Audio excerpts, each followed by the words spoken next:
That's not happening. Hi guys, I'm Shelley and welcome to a wrap up. So I haven't done one of these in a while. Let's see how much I trip over my words, shall we? I'm going to start with the best of the bunch because I cannot stop smiling about this book. Sarah Millican wrote a book and I love it and it made me smile so much, and here it is, I actually have a copy. It's signed, people. My lovely mama, who is just adorable, did this for me. She got me a signed copy. I'm slightly giddy about this. I also got it on Audible because Sarah is narrating it and you can't beat that voice and the enthusiasm in it, and can I just tell you, I love this woman. I put her up there with Jo Brand and Victoria Wood, Dawn French and Jennifer Saunders. She's just, I'm not eloquent enough to explain my love for this woman, but I'll shut up and get on about the book, shall I? So the book is called How to Be Champion and it's a self-help / autobiography. Sarah goes through her life and tells you about kind of the tips and the self-help things she picked up along the way. It covers bullying, the miners' strike, marriage, divorce, second marriage, the wonder of friendships, family, and more importantly, IBS, fannies and boobs. I'm probably going to get flagged for saying those words, but she doesn't hide from anything. Sarah just puts everything on the table and just goes, here's my body, it doesn't work properly, ta-da! And unsurprisingly, this is actually really comforting. It is like she's just giving you a big hug and saying, you know those bits of your body that don't work properly? They don't work for me neither, let's talk about it. The amount of time she says fanny in this book is fantastic. Really, the only downside I have is the audiobook, because if you listen to it out loud with your window open, your neighbours hear quite a lot and give you funny looks. Yeah, Neighbourhood Watch isn't really very happy with me right now because explicit words went out the window and yeah, not good. But it is a brilliant book and I love it. It is like Sarah is giving you a hug in a book. Basically, if you're dealing with a hard time, I would suggest you read this book because it cheers you up. The best tagline I have for this is something Sarah says somewhere, I think near the end of the book. Basically, if you're dealing with some shit, a cuddle, a good cry, or a wank will sort you out.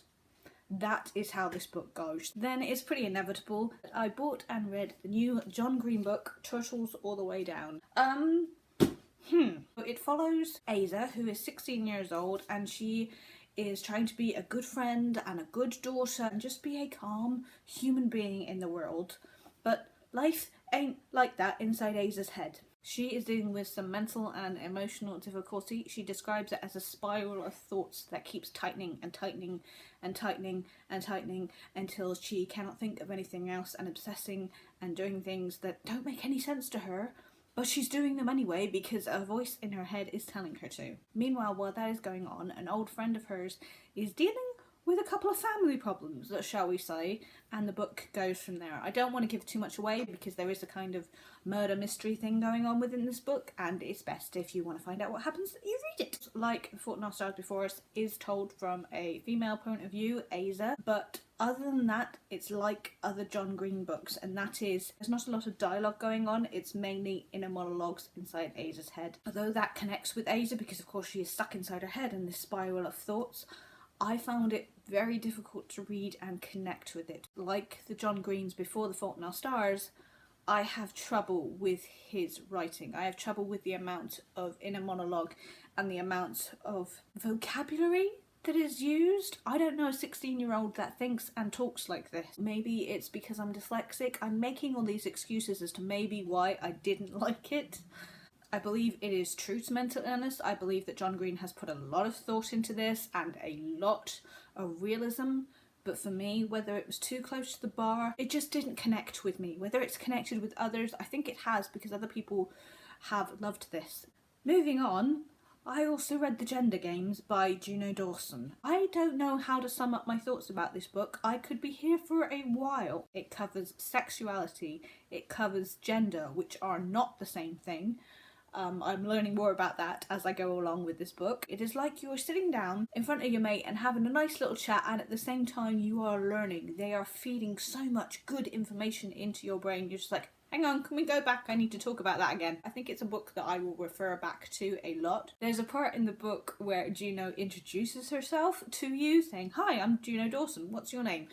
I found myself actually answering her.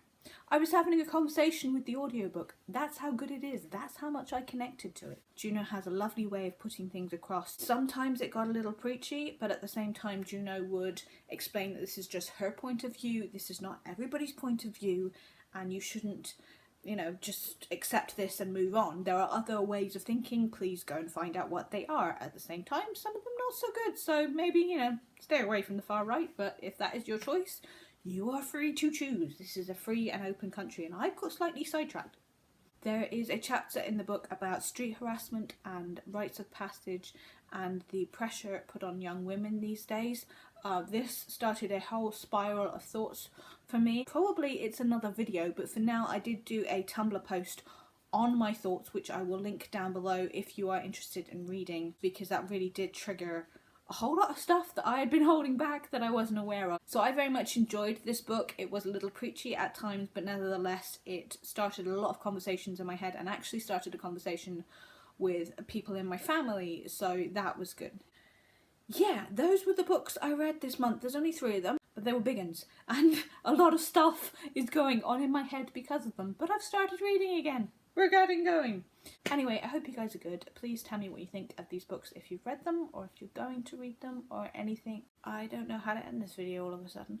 You know when your brain just suddenly goes, what the hell have we been talking about for 20 minutes? I'm knackered. Can I go back to sleep? The clocks went back this morning. I need caffeine. Okay, bye! Psst, come here. If you like me at all, could you please vote for Susan Calman on Strictly? She's so good and so happy, and please, pretty, please, I'm gonna beg people, please. Did you want to see my face this close up? Please, please, please, please.